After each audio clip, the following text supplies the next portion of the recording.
نیک بات دوسروں تک پہنچا دیں اور مخالفوں سے بحث نہ کر۔ جنت میں رونا عجیب اور دنیا میں ہنسنا عجیب تر ہے۔ دھوکہ باز، بخیل اور احسان جتانے والا جنت میں داخل نہ ہوگا۔ اگر آنکھیں روشن ہیں تو ہر روز روز محشر ہے۔ جنت میں لے جانے والی دو چیزیں اللہ کا ڈر اور خوش خلقی۔ شرافت عقل اور ادب سے نہ کہ مال و نسب سے ہے۔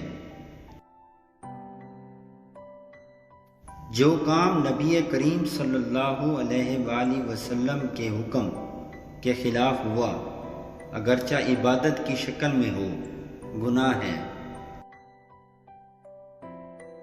اللہ کے قوانین سے ہٹنے والا کبھی محفوظ نہیں رہتا۔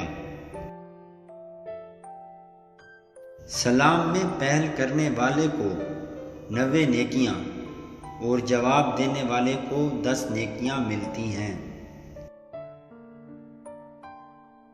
اللہ کے قوانین سے ہٹنے والا کبھی محفوظ نہیں رہتا۔